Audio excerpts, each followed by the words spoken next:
හරි. අන්තිම එකක් කරන්නකෝ. අන්තිම එක ලේසි එකක් තියෙන්නේ. අන්තිම එක ලේසි එකක් තියෙන්නේ. අන්තිම එකට අක් ගාලා කරන්නකෝ.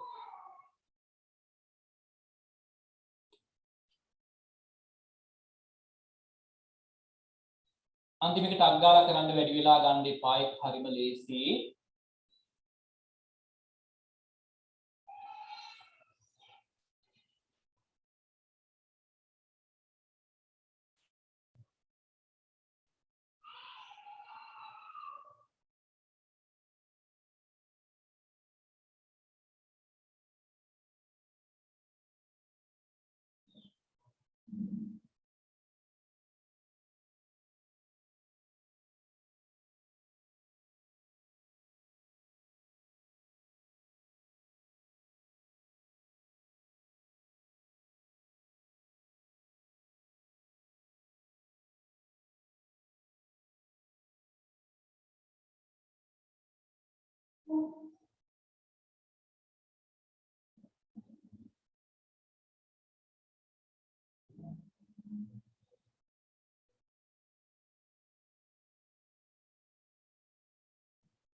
හරි නේද පුතේ මම මේක අඳින්න ඕනේ නෑනේ.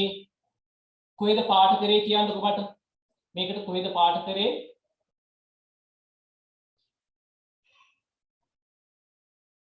කොහෙද චලනි පාට කරේ මේකේ?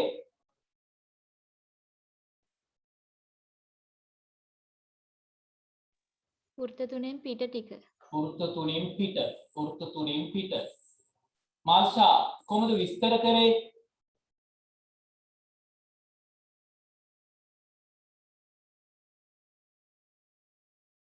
මාල්ෂා කොහොමද විස්තර කරේ පුතේ?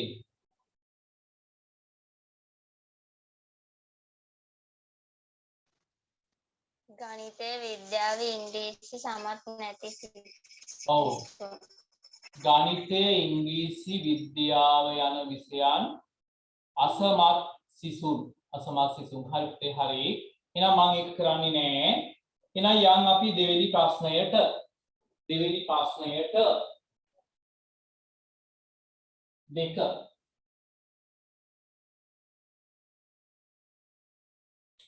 දෙවෙනි ගානේ පළවෙනි එක.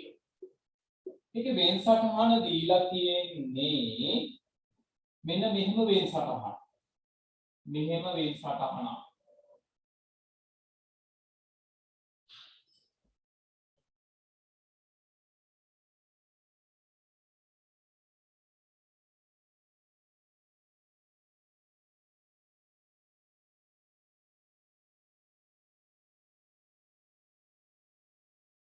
මේක A මේක B මේක C A B C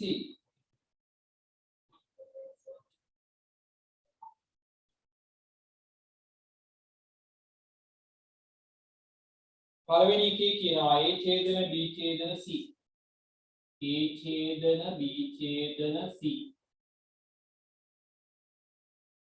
මොකද්ද කරන්න තියෙන්නේ අඳුරු කර දක්වන්න අඳුරු කර දක්වන්න A ඡේදන B ඡේදන C තුන් දෙනාටම අයිති නේද A tie B tie C ටයි තුන් දෙනාටම අයිති මේක ඇතුලේ ඔක්කොම මේ ඔක්කොම A ට අයිති මේක ඇතුලේ ඔක්කොම A ට අයිති මේ ඔක්කොම B ට අයිති මේ ටික C ට අයිති C ට අයිති එහෙනම් තුන් දෙනාටම අයිති කොයි ටිකද තුන් දෙනාටම අයිතිනේ කොයි ටිකද මේක ඇතුළ ඔක්කොම ඒට අයිති මේ රවුම ඇතුළ බීට අයිති මේ රවුම ඇතුළ සීට අයිති තුන් දෙනාටම අයිති මේ කොයි ටිකද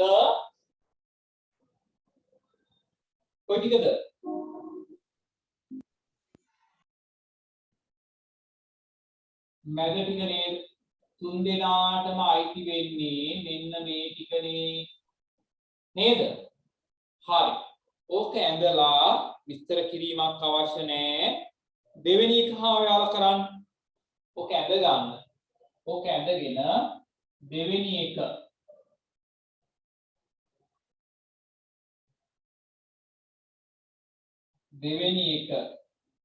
B ඡේදන C dash B ඡේදන C dash පාඩ කරන්න බලන්න හා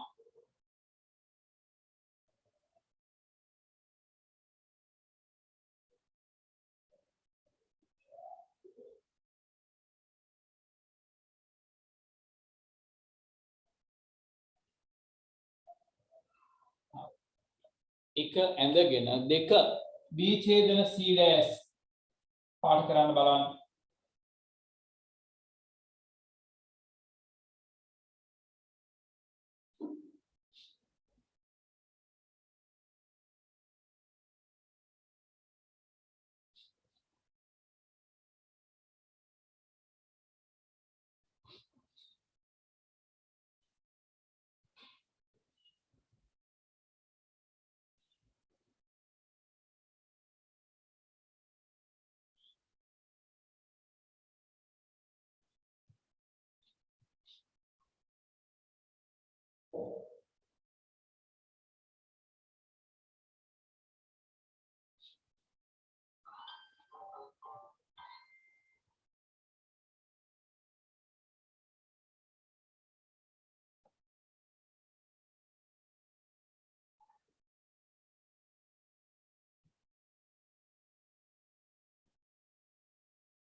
හරි නේද මම අංක දාන්නම්කෝ 1 2 3 4 1 2 3 4 1 2 3 4 මල්සා කොහෙද පාට උනේ හා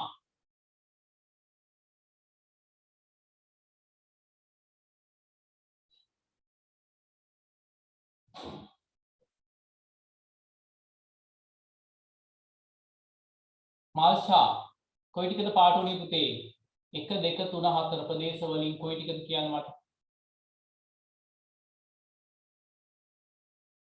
කාටද කියන්න පුළුවන් මෙත්මෙලි කියන්න පුළුවන්ද මාල්සා 2 මාල්සා කියනවා 2 කියලා මාල්සා 2 මෙත්මෙලි කියන්නේ මොකද්ද දෙක කොටස 2 නේද හරි නේද පුතේ බීටා අයිති කියන්නේ මෙන්න මේක ඇතුලේ බීටා අයිති මේක ඇතුලේ සීටා අයිති නැති මේකෙන් පිට මේක මේක ඇතුලේ එහෙනම් මෙන්න මේ ටික නේද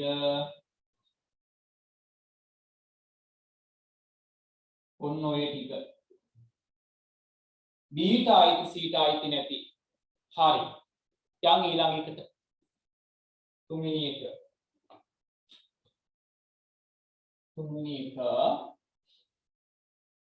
A ඡේදන B මේල C dash B මේල C dash ඡේදන A පාඩ කරන්න බලන්න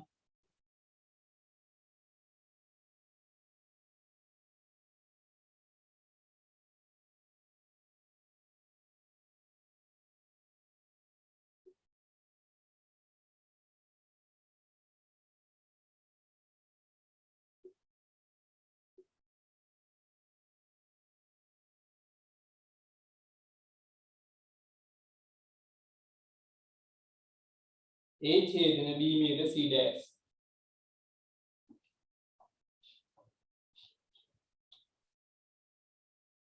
ඔයාලගේ අර ලකුණු 10ක් කියන ප්‍රශ්නේ එක කොටසක් ලකුණු දෙකේ කොටසක් එනවා ඔය වගේ අඳුරු කරන්න.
හිමාංශි පාට කරාද පුතේ? හිමාංශි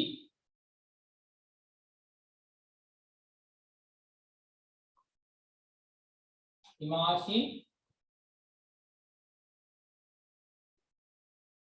1 2 3 4 කොහෙද පාට උනේ? කොහෙද පාට උනේ? දාන්න මැසේජ් එකක් බලන්න කට්ටියම 1 2 3 4 ඔයන් කොහෙද පාට උනේ?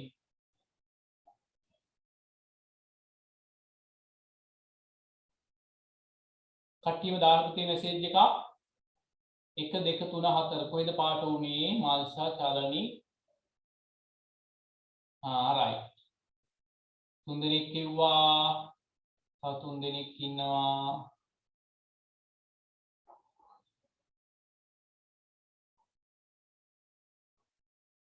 ඉසාදි සඳුනි හරි. එමයි පුතේ ඔන්න බලන්න මේක හොඳට තේරුම් ගන්න.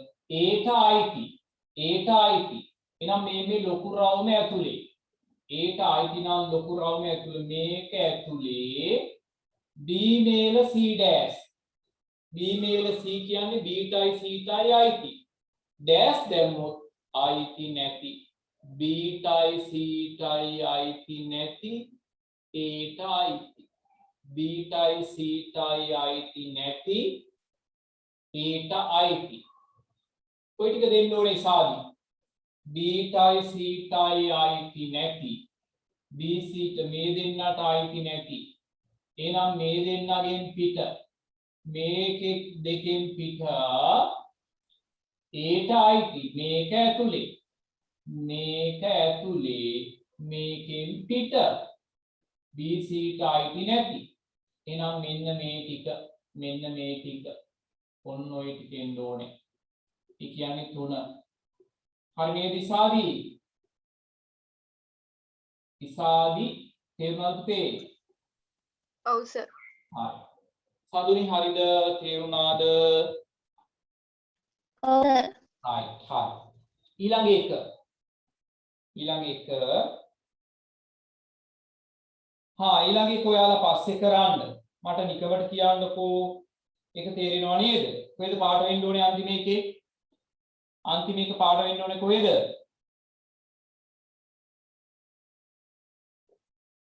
අපි ඒක හදන්න වෙලා ගන්න ඕනේ නෑ. A මේල B මේල C මේල dash. කොහෙද පාට වෙන්න ඕනේ හා? අංක 4. ඔව්. රවුම් 3න් පිට අංක 4 නේද? රවුම් 3න් පිට. අන්තිම එකට පාට වෙන්න ඕනේ රවුම් 3න් පිට. හරි. ඒක ඔයාලා පස්සේ හදාගන්න.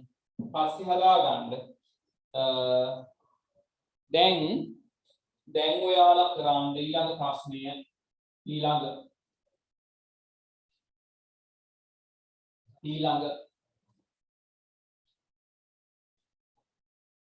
කරන්න බලන්න තුන්වෙනි ප්‍රශ්නය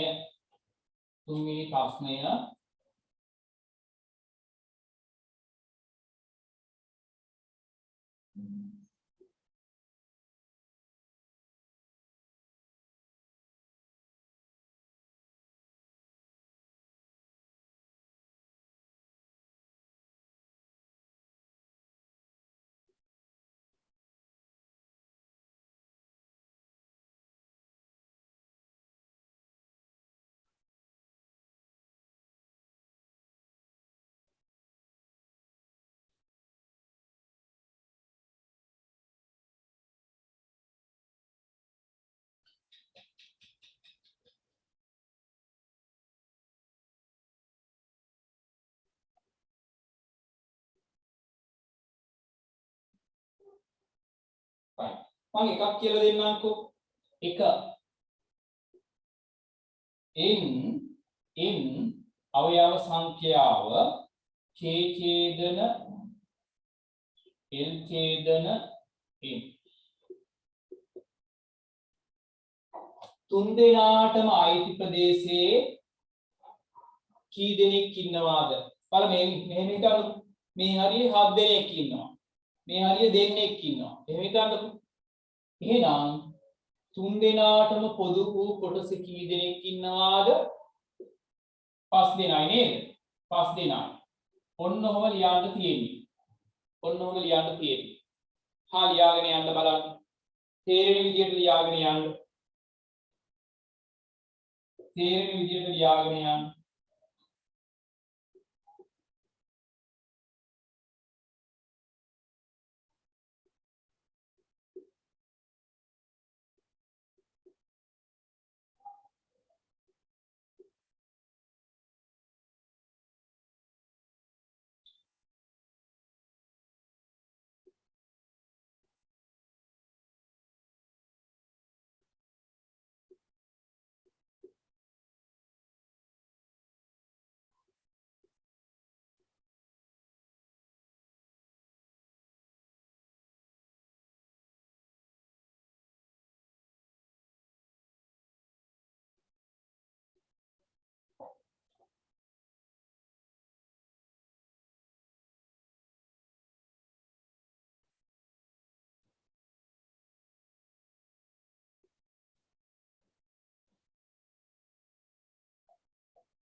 හරි. ඔය ටික ලියන්න බලන්න.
හරි. බලපුතේ හදලා ඉවර නම් හරි කියන්න මට. හදලා ඉවර නම් හරි කියන්න.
හදමු පුතේ අපි මේක බලන්න. බලන්න L මේල M dash L මේල M dash මෙහෙම තිබ්බනම් L tie M tie IT dash දැම්මොත් L tie M tie IT නැති L tie M tie IT නැති මෙන්න මේ ටිකනේ L tie M tie IT මෙන්න මේකනේ L tie M tie IT මෙන්න මේකනේ L tie M tie IT එහෙමනම් IT නැත්තේ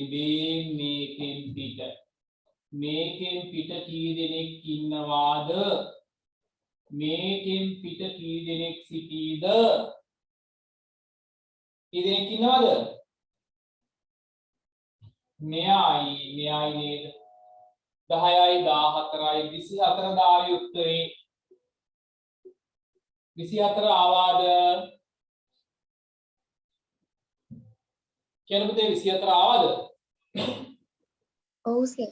ආව නේද හරි ඊළඟ එක බලන්න L dash එහෙම හිතන්න L dash හිතේම ආවා ගන්න L කියන රවුමෙන් පිට L dash L රවුමෙන් පිට K ඡේදනයෙන් L කියන රවුමෙන් පිට මේ රවුමෙන් පිට මේකෙන් පිට ඔන්න මතක තියාගන්න මේ රවුමෙන් පිට මේකෙන් පිට K ඡේදනයෙන් KM ගේ ඡේදනය ඇතුලේ KM ගේ ඡේදනය ඇතුලේ එහෙනම් KM ඡේදනය කියන්නේ මේකනේ බේන් ඡේදනය KM ඡේදනය බේ මේක ඇතුලේ වෙන්න ඕනේ මේක ඇතුලේ වෙන්න ඕනේ මේක ඇතුලේ හැබැයි L රවුමෙන් පිට මේකෙන් පිට මේක ඇතුලේ හා කීයද උත්තරේ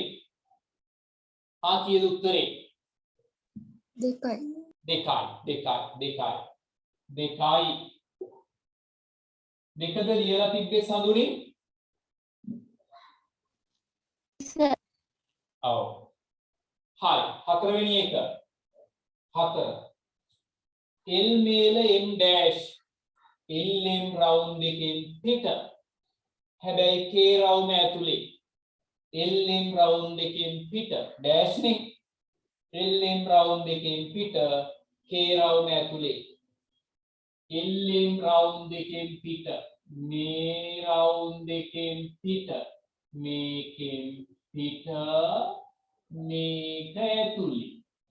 මේක ඇතුලේ හැබැයි මේ දෙකෙන් පිට කීයද ඉසාදි හා උත්තරේ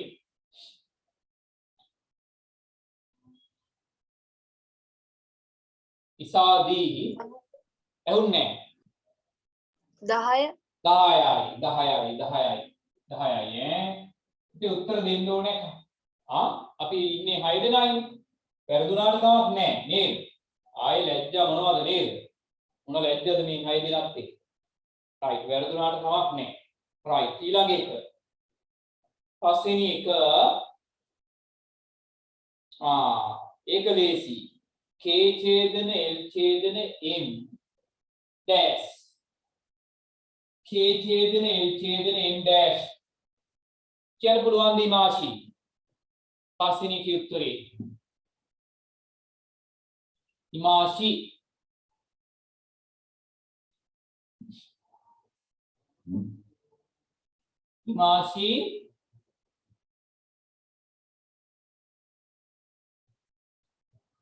K ඡේදන K මේල L මේල M මේල dash ඒ කියන්නේ K ටයි L ටයි M ටයි අයිති නැති ඔව් රවුම් තුنين පිට නේද රවුම් තුنين පිට 1000 කරයි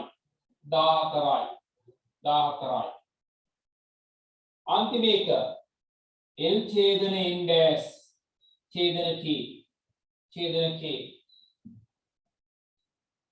කීයද මාර්ෂා උත්තරේ අන්තිම එකට උත්තරේ කීයද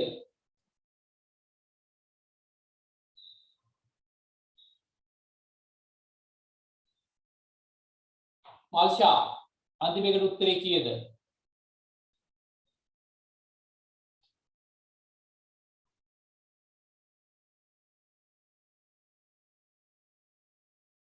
මාර්ෂා ඒකට හොයාගන්න බැරි වුණා. හරි. දැන් එනම් බලන්නකෝ L ඡේදන M dash මම අමාරු එකක් මාර්ෂාගෙන් ඇහුවේ L ඡේදන M dash දැන් මේක ඇඳලා පේන්නේ නැහැ නේද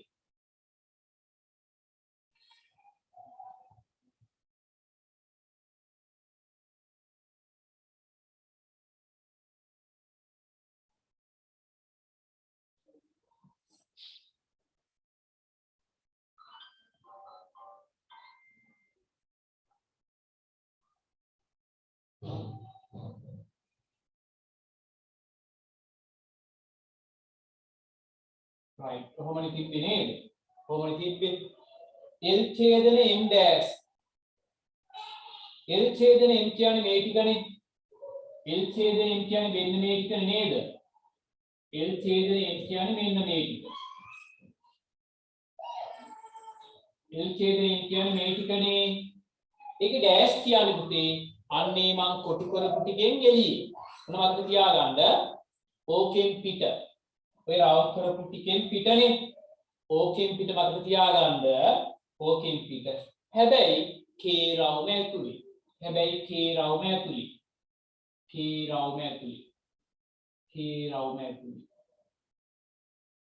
මේකෙන් පිට මේක ඇතුලේ දැන් කියන්න පුළුවන්ද මාෂා මේකෙන් පිට මේක ඇතුලේ කියන්නේ දැන් කියන්න පුළුවන්ද මාෂා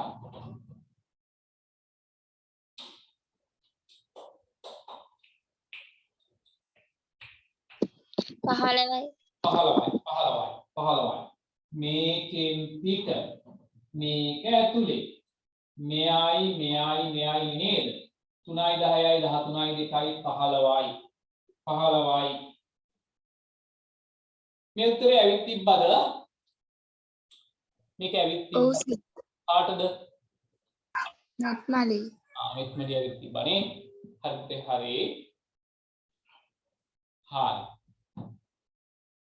හරි දරුවනේ එවනම් ඔන්න ඒ ගණන් ටික හරි ඊට පස්සේ තමයි අපි ඔන්න විභාගයට එන විදිය ගණන් ටික හදාගන්න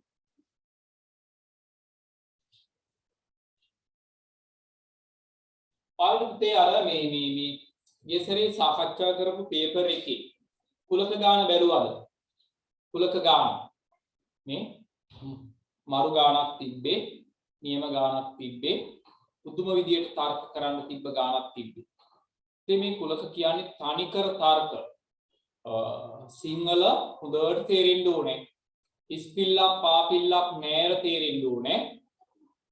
චුට්ටක් එහෙම වුණොත් අදහස වෙනස් වෙනවා. ඒ වගේම පුදුම විදියට තර්ක කරන්න ඕනේ. ඉතින් මේ කුලක පාඩම ඔය A level කරන ළමයිගේ තර්ක ශාස්ත්‍රය low interest නේද? lowest ලා වෙන අය ඉන්නේ. ඒගොල්ලන්ට කුලක පාඩම උගන්වනවා. කුලක පාඩම. පලාට මං කියලා තියනවාද මන් දන්නේ නේද? අර සරදියල්ගේ තීන්දුව දුන්නේ උසාවියෙන් කොහමද? මම මේක කියලා තියනවා මං දන්නේ මරන්න එපා නිදහස් කරන්න.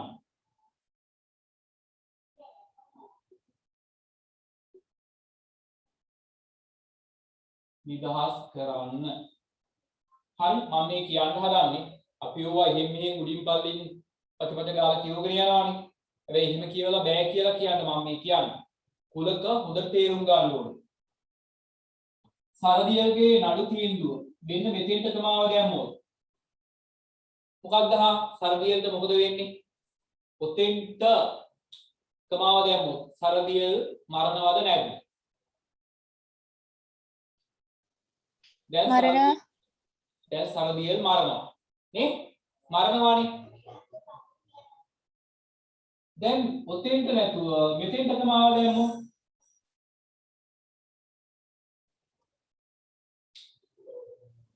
නිදහස් කරන දැන් මරන්නේ නැහැ.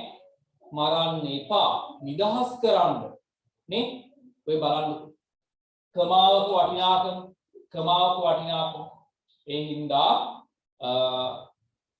කුලක පාඩම හරි තර්කානුකූලයි. ඉස්පිල්ලක් පාපිල්ලක් ක්‍රමාවක් නෑර තේරුම් ගත යුතුයි නේ? ඔය නඩු තීන්දුව වලදී එහෙම පුදුම කල්පනාවෙන් කතා කරන්න ඕනේ. වචනයක් එහෙම වුණොත් ඉවරට ඉවරයි නේ? ඒ හින්දා අපල දන්නවා ඇති ගොඩක් අය ඔය දේශපාලනය කරන කට්ටිය එහෙම ගොඩක් වෙලාවට මොලේ තියෙන කට්ටිය වැඩි කතා කරන්න යන්නේ නැහැ. hina වෙනවා පිටට තට්ටු කරනවා නේද? පොඩි සැලියුට් එකක් දානවා මිස කට වැඩි හොල්ලන්න යන්නේ නැහැ. මොකද දේශපාලඥයෝ ගොඩක් වෙලාවට නේද? චුට්ට එහෙම වුණොත් ඉවරයි. ඒ හින්දා කුලක පාඩමේ හොඳට සිංහල තේරුම් ගන්න ඕනේ. ඉස්පිල්ලක් පාපිල්ලක් නෑර තේරුම් ගන්න ඕනේ. හරි පුතේ හරි. හතරවෙනි ගාන බලන්නකො. හතරවෙනි ගාන බෙල් සටහනක් අඳින්න තියෙන්නේ.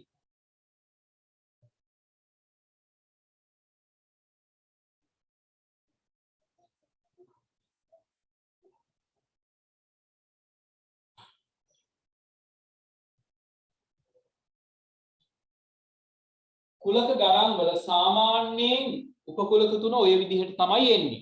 හැබැයි හැම වෙලාවෙම එහෙම වෙන්නේ නැහැ. බොහෝ වෙලාවට උම තමයි එන්නේ.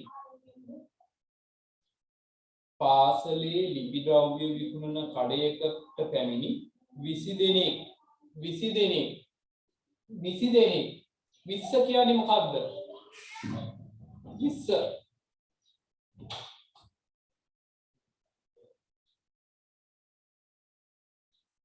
20 දෙනෙක්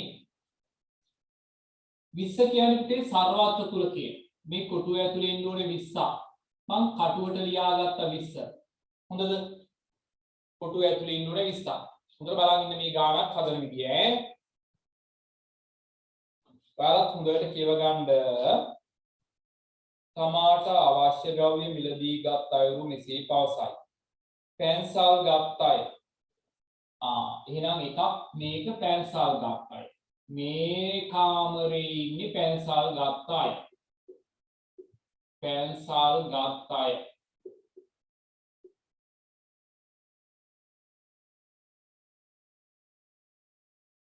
පැන්සල් ගත්ත අය 8 දෙනෙක්.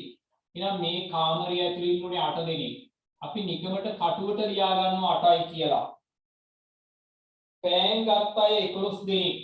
එහෙනම් මේ කාමරේ ඉන්නේ පෑන් ගත්ත අය. පෑන් ගත් අය 11ක් ඉන්න ඕනේ මේ කාමරේ. 11ක්.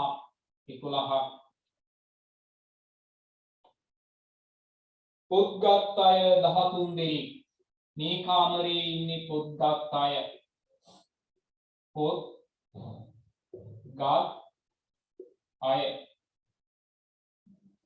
13ක් ඉන්න ඕනේ. 13ක්. උඩ තාවකාලිකව කටුවට ලියා ගන්නවා ඒ ගණන්.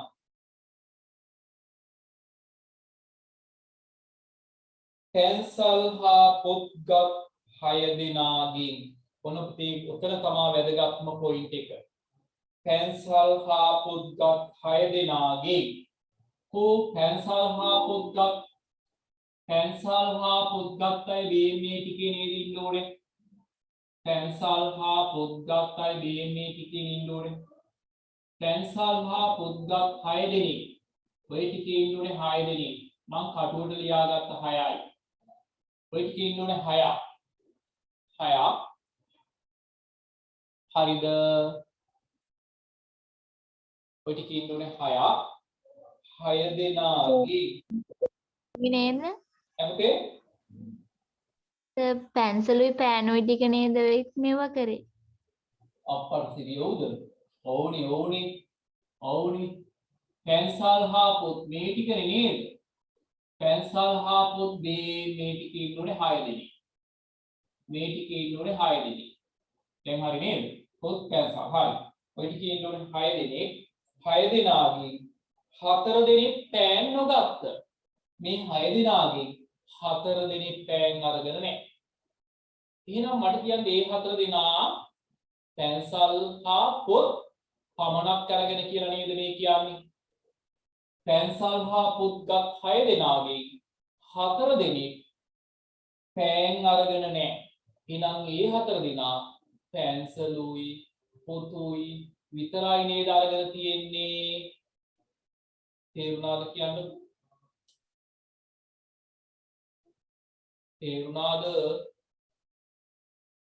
පැන්සල් හා පොත්ගත් 6 දෙනාගෙන් 4 දෙනෙක් පෑන් නොගත්ත. පෑන් ගත්තේ නැහැ. එහෙනම් ඒ කට්ටිය පැන්සලුයි පොතුයි විතරයි අරගෙන තියෙන්නේ. ඒ 4 දෙනා පැන්සලුයි පොතුයි විතරයි අරගෙන තියෙන්නේ. එහෙනම් ඒ 4 දෙනා කොහෙට දෙන්න ඕනේ කියන්න මට? ඒ 4 දෙනා එන්න ඕනේ කොහෙටද? මෙතෙන්ට නේද? මෙතෙන්ට නේද? මේ 4 ආපු විදිය තේරෙනවද කියන්න මට? ඔතන තමයි ගානේ අමාරුම තැන. ඔතන තමයි ගැටේ. ඔතන ලියාගත්තොත් මුළු ගානම හරි. කියන්න ටක් ගාලා කට් වෙන්න යන්නේ 4 ගත්ත විදිය තේරුණාද? ඔව් සර් මාර්ෂාට තේරුණා. කට්ටියම දාන්න. මාර්ෂා හරි.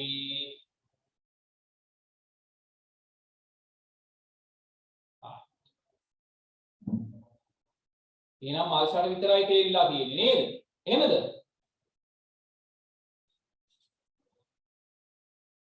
තේරුණා සර්. තේරුණානේ? තේරුණා. ආරයි. කට්ටියට තේරුණා. එහෙනම් පුතේ තේරුණා නේද? හරි පුතේ. එහෙනම් මේ ටිකේ 6ක් ඉන්න ඕනේ. මෙතන 4 නම් මෙතන කීයද හා? මෙතෙන්ට කීයද?